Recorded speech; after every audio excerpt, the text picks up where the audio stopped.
현재 일본 후지TV 등의 방송사에서는 연일 코로나로 일본 내부가 신경이 매우 날카로워져 있는 이 시점에 한국이 과연 자국에 도움이 되는 국가냐면서 문제를 삼는 방송을 내보내기도 했습니다. 주요 내용은 한국은 별로 일본에 불평할 것이 없는 나라인데 10, 20대들에게 한류 붐이 불고 있어서 젊은이들이 한국에 매우 우호적이고 한국 제품을 수입해오고 일본에서 팔아줌에도 불구하고 일본이 자꾸 신경쓰게 만들고 있다는 것입니다. 한국 보고 조용히 좀 하라는 의견도 나오는데요. 대표적으로 최근 유네스코에 등록된 메이지 시대의 산업유산, 그 중에는 군함도가 포함되어 있는데 이를 한국에서 취소하라고 항의하고 있으며 한국에서는 아직까지도 불매운동이 지속되고 또한 한국 대법원에서는 강제징용 일본 기업의 자산 매각을 준비하는 모습을 보이는 등 전 세계적으로 코로나로 어렵고 힘든 이 시기에 한국은 반일운동에 집중하고 있다는 것입니다. 서로 협력해도 모자른데 한국은 이런 와중에도 불구하고 일본에 하는 행동이 황당하다는 것입니다.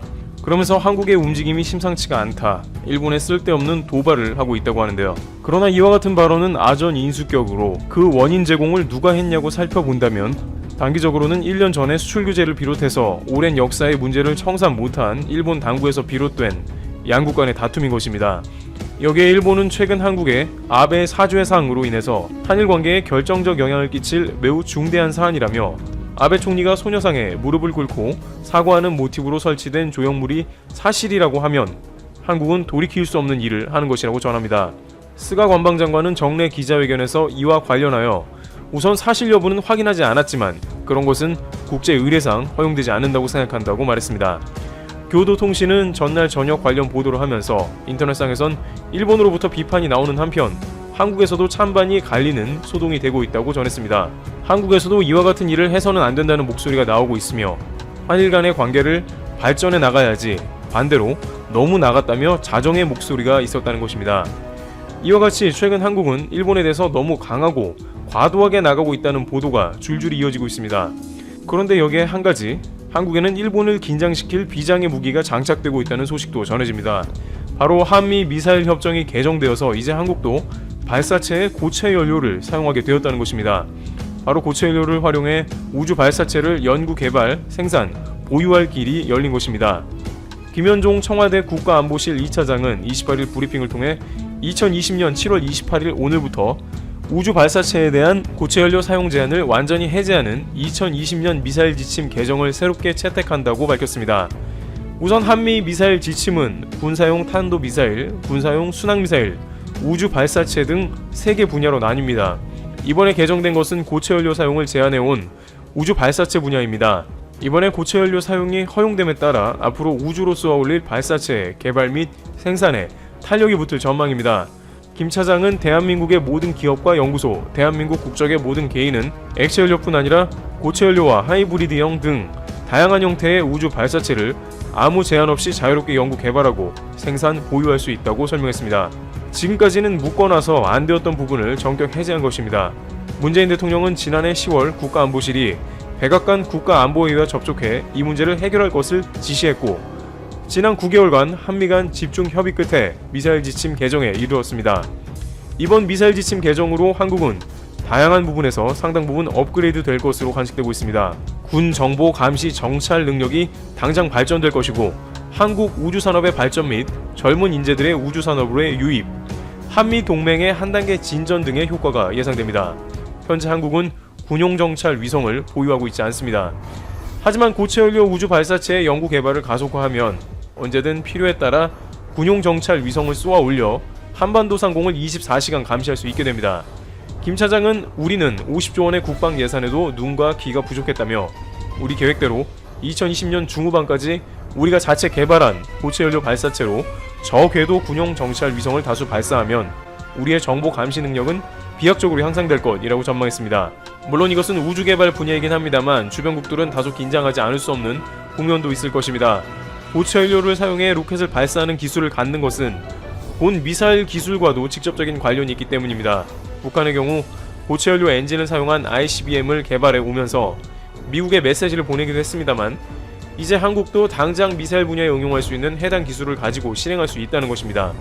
우주 분야에서도 마음 놓고 위성을 보낼 수 있을 뿐 아니라 군사력 부분에서도 적지 않은 국력 강화가 될 것입니다. 최근 동북아시아에서 중국을 비롯한 주변국들의 잦은 위협에 대비하여 자주적 국방력을 갖자는 목소리가 높아져가는 가운데 미국과의 이러한 미사일 협상은 한국에 있어서 매우 고무적인 상황이 오는 것이죠. 여기에 청와대는 사거리도 앞으로 제한 해제를 미국과 협의할 것이라고 밝히고 있습니다. 아무리 고체연료 장거리 발사 기술이 있다 하더라도 현재 800km로 묶여있는 미사일 사거리가 있는데 이를 미국과 협상을 통해 해제할 것으로 보이기 때문입니다.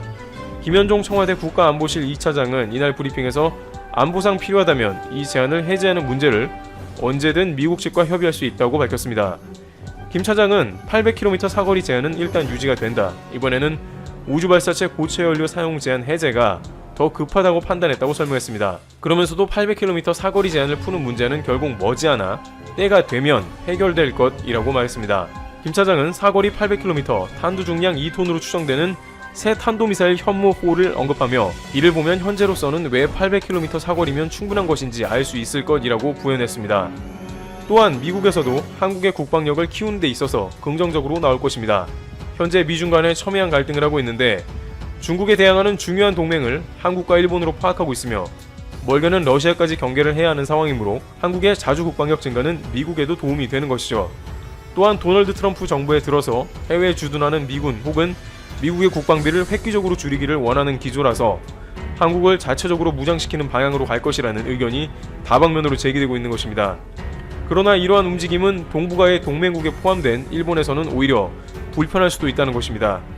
2톤 중량이 탑재 가능한 현무4 미사일이 일본 전역을 사정권으로 둘 수 있는 사거리 해제가 돼버린다면 미국의 벙커버스터보다 파괴력이 강한 전술핵급으로도 인정받는 한국의 대량 생산된 미사일은 부담이 됩니다. 한편 이번 한일 간 미사일 지침은 4차 개정인데 생각보다 빠른 보폭으로 이루어졌다는 의견도 나오고 있습니다. 지난 2017년 트럼프 정부가 3차 개정을 했는데 3년 만에 4차 개정까지 나가서 고체연료가 해제가 된 것은 미국도 동맹의 강화와 더불어 미중 간의 갈등으로 갈 길이 바쁘며 한미 간의 안보를 비롯한 다양한 협력이 순조롭게 이뤄지고 있다는 의미라는 것입니다. 일본은 이러한 국면이 내심 부럽다는 의견도 나옵니다. 일본은 적기지 공격 능력을 적극적으로 추진하려고 북한에 대한 위기감을 키우고 있는 상황이며 미국의 토마호크 미사일을 도입해야 하는 게 아니냐며 적극 관련 사안에 대한 논의가 이루어지고 있습니다. 그렇지만 한국은 관련 미사일 기술은 갖춰놓은 상태에서 미국과 미사일 협정만 해나가면서 앞으로 사거리 협정을 비롯해서 우주 로켓 관련 기술을 적용하면서 주변국이 무시 못할 미사일 강국이 되는 형국이기 때문에 일본은 시간이 흐를수록 예전의 한국이 아님을 체감하며 한국에 대한 도발도 줄어들 수 있는 것입니다. 또 이번 지침 개정으로 정찰 위성 운용 문턱을 낮추고 결국 군사정보력의 비약적 상승으로 이어질 수 있게 됐는데 이는 한일 간의 지소미아 협정에서도 한국이 좀 더 중요한 정보를 갖게 되었다는 의미가 되므로 한국은 고품질의 군사정보를 가진 상태이니 일본의 지소미아로 더욱 협상력을 갖게 된 것으로 관측됩니다. 수출규제 대항마로 나온 지소미아 해제가 제시되면 일본은 더욱 꺼려지는 상황을 맞게 되는 것이죠. 한국이 유럽에 있었다면 경제력과 국방력을 비롯해서 독일에 이어 제2의 국가가 되었을 것이라고 하지만 동북아 지역에서는 전 세계의 가장 강한 국가들이 결집해 있어서 한국도 자주 국방력을 강화해야 한다는 목소리가 높아가는데 이번 미사일 협정은 한국이 우주 분야뿐 아니라 국방력도 강화하는 계기가 됩니다. 이와 같이 일본이 이렇게 한국의 움직임에 대해서 언론에 집중적으로 보도하는 것은 당장 코로나로 인해서 비판을 받고 지지율이 바닥을 친 아베 정권에 대항하는 세력으로 한국을 계속해서 부각하는 모습입니다만 한국에는 오히려 국방력 강화나 기타 호재들이 등장해 한국과의 갈등을 지속해야 할지도 고민해야 할 것입니다. 그렇지만 아베 총리는 본인의 사연임을 마지막으로 추진할 수 있는 원동력 중에 하나를 한국으로 삼았는지 한국에 대한 부당한 목소리를 지속하는 상황입니다. 특히 코로나 대응을 한국이 너무 잘하고 있기 때문에 한국이 아베 총리의 사연임을 방해하는 요인이 되지 않냐는 우익 채널의 논의가 있을 정도라고 합니다. 월스트리트 저널은 일본처럼 단 한 번의 방심을 통해서 지금까지 해온 모든 코로나 관련 노력이 물거품 될 수 있다고 지적합니다. 한국은 계속해서 코로나 확진자가 한 자릿수가 나오거나 20명 이하로 유지하는 기염을 토하고 있는 가운데 일본은 정반대로 코로나 환자가 급속도로 확산하면서 한국은 잘하는데 일본은 안 된다는 여론이 나오는 것입니다. 이에 따라 한국의 작은 이슈라도 대치하고 갈등하는 국면을 만들려고 하는 아베 내각의 움직임은 이어질 것입니다. 한국은 이러한 주변국의 잠재적인 위험에 대처하며 내실을 다져 자주 국방력에 힘을 쏟아야 할 것입니다. 한국 경제는 기적같이 선방했다. 세계 경제가 대침체 속에서 OECD 국가들의 성장이 엄청나게 큰 폭으로 후퇴했다. 그런데 한국의 경제는 기적처럼 선방했다. 어제 오후 문재인 대통령이 청와대에서 한 발언입니다. 몇몇 분들은 문재인 대통령이 사용한 단어 기적처럼이 다소 과장됐다고 생각할 수 있지만 사실은 전혀 과장이 아니라 더 강력한 단어를 사용했어도 무리가 없을 정도입니다. 최근 OECD가 발표한 자료를 보시면 스페인, 프랑스, 이탈리아, 영국은 마이너스 14%를 초과하는 최악의 경제 성장이 예상되고 있고 OECD 평균은 마이너스 9.3%입니다. 세계 경제 1위 국가인 미국도 마이너스 8.5%, 일본은 마이너스 7.3%이고 가장 먼저 V자 반등을 만들어냈다고 대대적으로 홍보한 중국도 마이너스 3.7%의 경기 침체가 예상되고 있는데요. 한국은 OECD 국가 중 독보적인 1위를 기록했습니다. 마이너스 2.5%. 마치 코로나19 바이러스가 전 세계에서 유일하게 한국에만 너그러웠던 것처럼 기적 같은 숫자가 나왔습니다. 바로 한국에서 말이죠.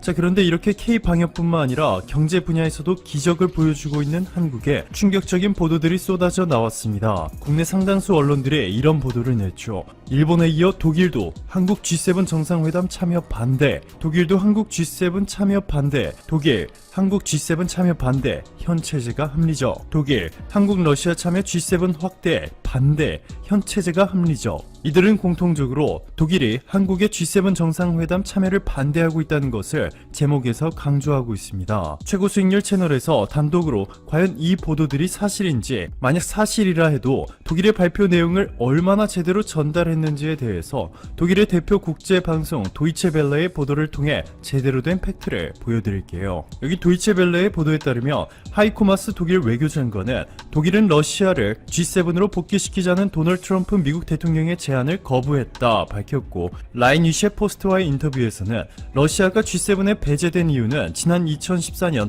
러시아가 우크라이나의 크림반도 지역을 합병한 것과 우크라이나 동부에 대한 개입 때문이다. 이것을 해결하지 못한다면 러시아는 G7으로 돌아올 기회가 없다고 본다. 러시아가 G7에 여전히 중요하다. G20은 여전히 러시아를 포함하는 세계에서 가장 상업화된 나라들의 더 큰 모임이다. 여기서 분명한 점은 독일의 하이코 마스 외교장관은 한국에 대한 언급은 단 한 번도 하지 않았고 오로지 러시아만 언급했다는 것입니다. 한국이 G7에 참여한다고 해서 독일은 손해를 보지 않고 오히려 환영할 만한 일이죠. 최근 수년간 독일은 한국과 견고한 협력 관계를 유지해왔고, 특히 일본이 한국의 수출 규제를 시작했을 당시부터 특히 더 강력한 관계를 형성하기 시작했습니다. 한국의 산업통상자원부는 독일의 NRW 연방주와 손잡고 한국 독일 소재부품 기술협력센터 설립 프로젝트를 시작했습니다.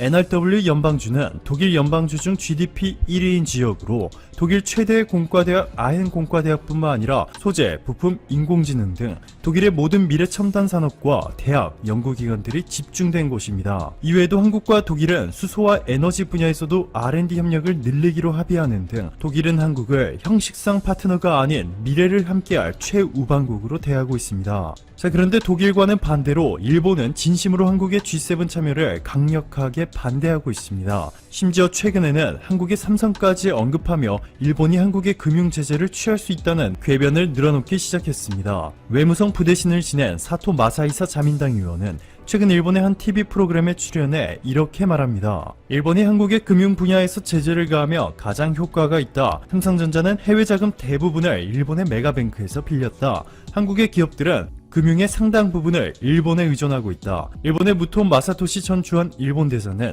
한국 기업들은 달러를 조달할 때 일본 은행이 보증을 섰다. 이것을 일본이 회수해버리면 한국의 달러 조달 부담은 점점 더 높아질 것이다 전했고, 아소다로 경제부총리는 어떠한 방법이든 간에 일본보다 경제 규모가 작은 한국에 일본보다 먼저 피폐해진다는 것은 분명하다 라는 망언을 내뱉었습니다. 자, 그런데 일본의 바람과는 다르게 현재 너무나 빠른 속도로 피폐해지고 있는 곳은 바로 한국이 아닌 일본이죠. 최근 아사히 신문이 충격적인 사실을 밝혔습니다.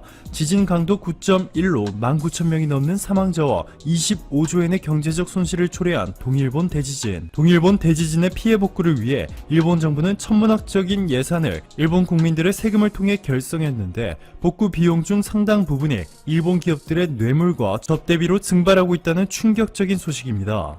아사히는 지진 복구 사업을 수주한 대형 건설사 간부들에게 전달하기 위해 일본의 많은 하청업체들이 회계 부정을 저질렀고 이를 통해 비자금을 마련했다. 이런 식으로 조성된 뒷돈은 최소 1억 6천만 엔이고 이는 모두 일본 국민들이 낸 세금이다. 뒷돈은 공사비 부풀리기로 이어졌고 일본 대형 건설사 현장 간부들의 현금으로 제공되거나 노래방 접대, 해외여행 경비에 충당됐다. 라고 폭로했습니다. 동일본 지진 이후 무려 8년 동안 도로와 인프라 그리고 주택을 재건하기 위해 12조 엔 이상의 일본 국민들의 세금이 투입됐지만 상상도 하지 못할 수준의 막장 드라마가 일본에서 현실이 되어버렸습니다. 이뿐만이 아니죠. 일본의 나리타 공항을 떠나 미국으로 향하던 일본의 화물 항공기가 태평양 상공에서 벼락을 맞아 긴급 회항하는 매우 이례적인 사건까지 온갖 악재들이 일본을 뒤덮고 있습니다.